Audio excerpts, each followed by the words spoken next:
Today we will discuss about the worksheet of chapter number 2, and the first question is, which of the following is acidic in nature? देखिएगा, lime juice, human blood, lime water और antacid. स्पष्ट देखने लग रहा है human blood is basic in nature, lime water is also basic in nature, और antacid तो acid की ये मान लीजिएगा एसिडिटी कम करने के लिए यूज करते हैं, तो it mean they are also basic in nature. तो it mean lime juice A is the right answer, mean it is acidic in nature. हाँ जी, क्वेश्चन नंबर 2 पढ़िए और पहले आप आंसर दीजिए इसका. Fresh milk has pH of 6, मतलब एसिडिक नेचर होता है फ्रेश मिल्क अगर हम देखें तो. How do you think the pH will change as it turns into curd? लेकिन कहता है अगर हम कर्ड की देखते हैं तो उसकी pH वैल्यू और भी चेंज होती है, मतलब 6 से भी नीचे डाउन आ जाती है. Explain your answer. कौन करेगा भाई इसके अंदर, कौन बताएगा? हाँ जी,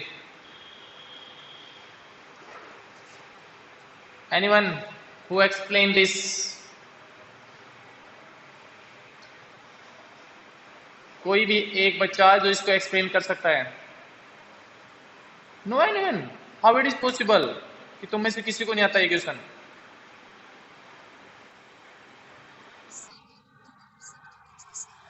लैक्टिक एसिड होता है उसके अंदर. फिर क्या होता है उसके अंदर? लैक्टिक एसिड कौन मेंटेन करता है? होता कि लैक्टिक एसिड क्यों बनता है, किसके कारण बनता है? कोई इसके अंदर प्रेजेंट होती है कोई ऑर्गेनिज्म?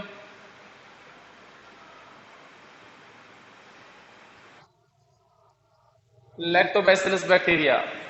तो जब आंसर पता है तो इसको एक्सप्लेन करने में दिक्कत क्या है? तो लिखो, the acidic nature of milk is due to the acidic nature of milk is due to lactobacillus bacteria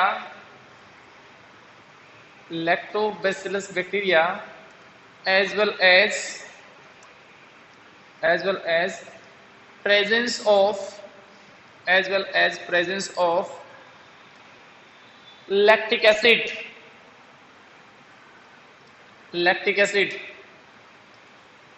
During curd formation,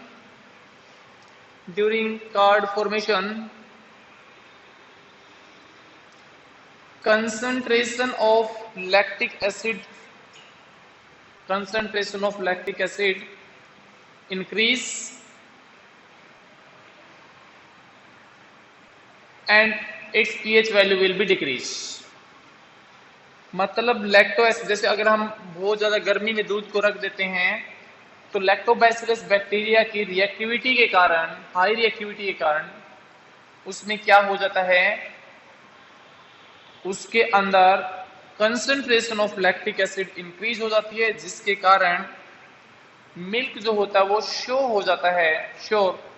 खट्टा हो जाता है और उसकी पीएच वैल्यू 6 से नीचे चली जाती है. और इसी को मेंटेन करने के लिए मिल्कमैन जो है इसके अंदर बेकिंग सोडा ऐड करते हैं गर्मियों के दिनों में.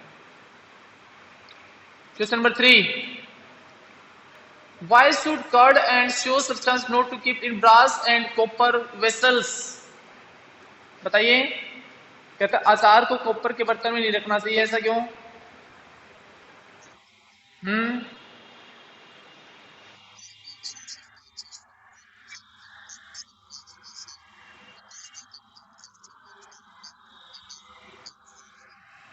बिल्कुल बिल्कुल. because when acid react with copper and brass they form a toxic substance. क्योंकि देखिएगा जो भी कोई होगा, पिकल हो गया या कुछ और हो गया, they contain acid and when acid react with metal like copper, brass, then there is formation of toxic substance which is harmful for our body, जो हमारी बॉडी के लिए क्या होती है, नुकसानदायक होती है. So it is always advised not to store any acidic salt in copper vessel. Question number 4, which of the following is given the correct increasing order of the increasing strength. देखिएगा, स्पष्ट पता चलने लग रहा है सबसे कम है वाटर की। अब वाटर की है तो इसका मतलब ए और बी आंसर में से ठीक हो सकता है। अब देखते हैं सेकंड, पहले और दूसरे को कंपेयर करते हैं। एक इसमें दे रखा hydrochloric acid. Hydrochloric acid strongest acid में माना जाता है, पीएच वैल्यू लगभग 0 के आसपास आती है। तो इसका मतलब एसिडिक एसिड बच गया, वो वीक एसिड हो गया। तो इसका मतलब A is the right answer, water, acetic acid and hydrochloric acid. Hydrochloric acid सबसे स्ट्रॉन्गेस्ट है। Question number 5, a solution turns red litmus blue, its pH is likely to be। कहते हैं एक सॉल्यूशन है जिसकी रेड लिटमस को blue कर देता है, इसका मतलब बेस है और बेस की पीएच वैल्यू जो होती है ना 7 से अब होती है। इसका मतलब आंसर क्या बनेगा इसका?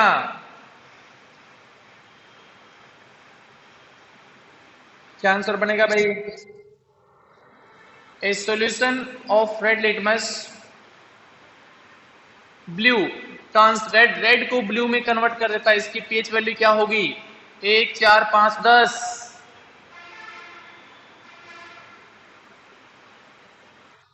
10 बेस है, बेस है तो इसकी पीएच वैल्यू रहेगी 10। हाँ जी, question number 6, one of the constituent of the baking powder is sodium hydrogen carbonate and other constituent is।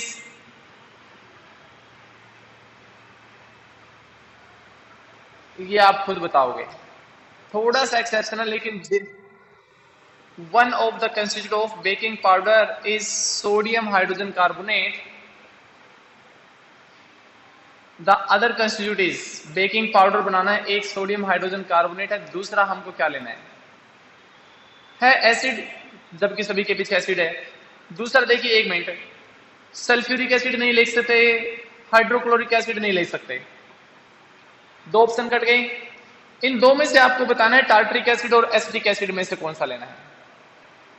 ये आपके लिए छोड़ रहा हूं, कल आपसे पूछूंगा, देखता हूं किसको पता चलता है।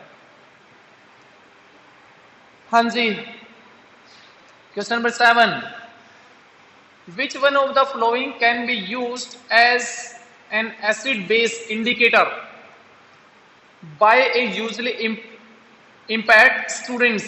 कहता है इसमें से कौन सा जो है एसिड बेस इंडिकेटर के रूप में यूज किया जा सकता है?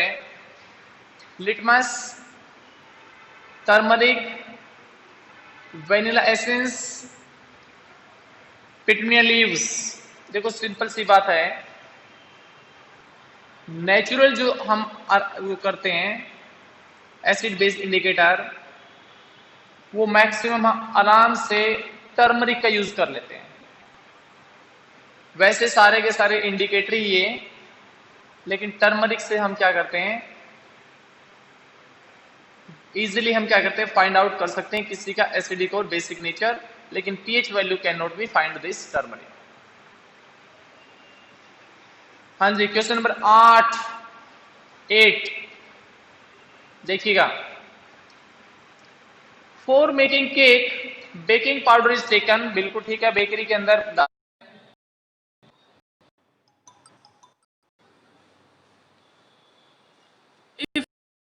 your mother uses baking soda instead of baking powder in cake। कहता है आपकी मदर ने केक बनाने के लिए बेकिंग पाउडर नहीं यूज किया, बेकिंग पाउडर सोडा यूज कर दिया पाउडर की जगह। How will affect the taste of cake and why. Simple सी बात है बेटा, जो टेस्ट कब बनेगा वो क्या बनेगा, बेसिक बन जाएगा, बीटर इन टेस्ट बन जाएगा। ठीक है, तो क्योंकि वो क्या है, बेसिक नेचर ज्यादा है उसका, it become bitter। How can baking soda be convert into the bake, by heating.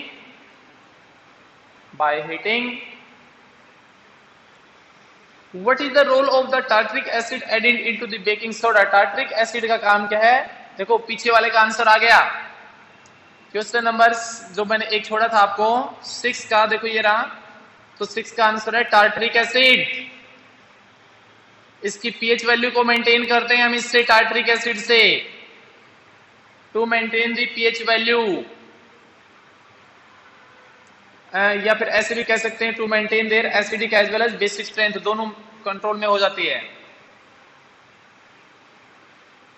Question number 9,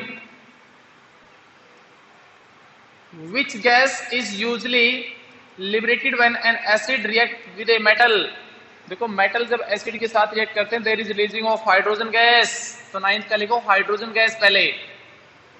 with example, कोई भी एग्जाम्पल लिख दो। देखिए Zn प्लस में H2SO4, Zn प्लस में HCl, Mg प्लस में H2SO4, कुछ भी लिख दीजिएगा। कहता है how will you test the presence of, how will you test for the presence of this gas, इस गैस का हम टेस्ट कैसे चेक करेंगे कि ये हाइड्रोजन है, तो इसमें लिख दीजिएगा when we take a burning matchstick near the test tube, then it produce pop sound। Hydrogen gas के लिए एक ही वर्ड होता है, दैट इज पॉप साउंड। बिल्कुल ये वो कहते हैं धमाके के साथ जलती है, ये मान लीजिएगा एटम बम है, तो it burn with pop sound. हाँ जी, an aqueous solution turn red litmus into blue, red को ब्लू में कन्वर्ट किया, फिर भी क्या मतलब बेस हो गया। Excess addition of which of the following solution will reverse the change, कहता है ज्यादा डालने से रिवर्स कौन सा चेंज हो जाएगा। देखो सबसे पहले तो मैं डी ऑप्शन को काट देता हूं, hydrochloric acid.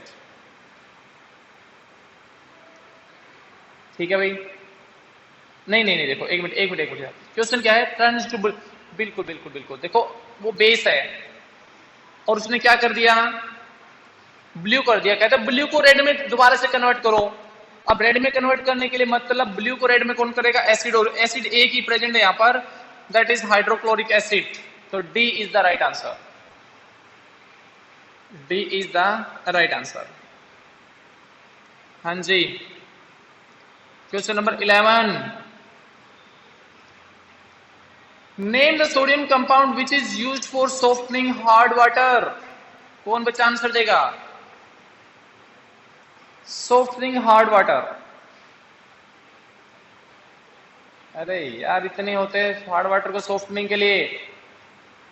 Sandeep, name the salt washing soda, इसका केमिकल फार्मूला बता सकता है।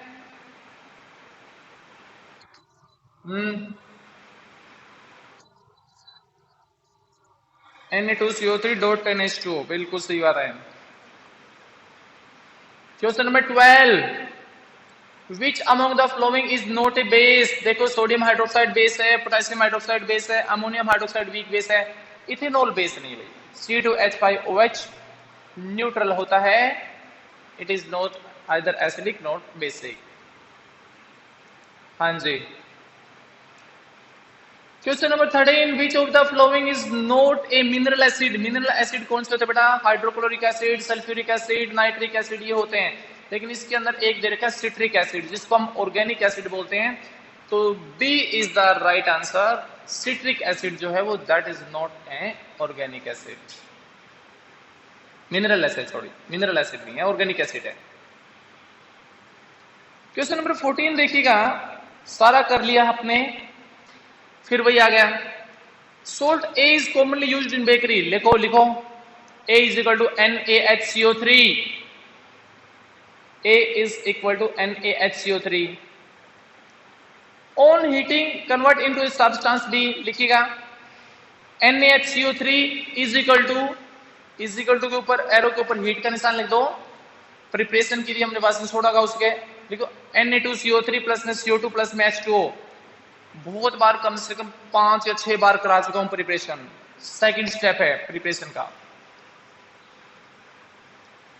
Removal of the hardness of water, बिल्कुल सी है। And a gas C is evolved. अब सी थोड़ा सा देखते हैं, सी जो होगी वो होगी carbon dioxide. The gas see when pass through lime water, लिखिएगा लाइम वाटर का फार्मूला होता है CaOH की ट्वाइस, बेसिक सोल्ट होता है, बेसिक होता है। प्लस में CO2 is equal to CaCO3 plus में H2O, और बिल्कुल CaCO3 के कारण इसका कलर जो होगा वो व्हाइट हो जाएगा, मिल्की हो जाएगा। आइडेंटिफाई ABC, A हो गया NaHCO3, B हो गया Na2CO3 और C हो गया CO2। तो ये आपका था। अब सारी की सारी वर्कशीट मैंने एक बार करा दी, आप खुद दोबारा से करके दिखाइए।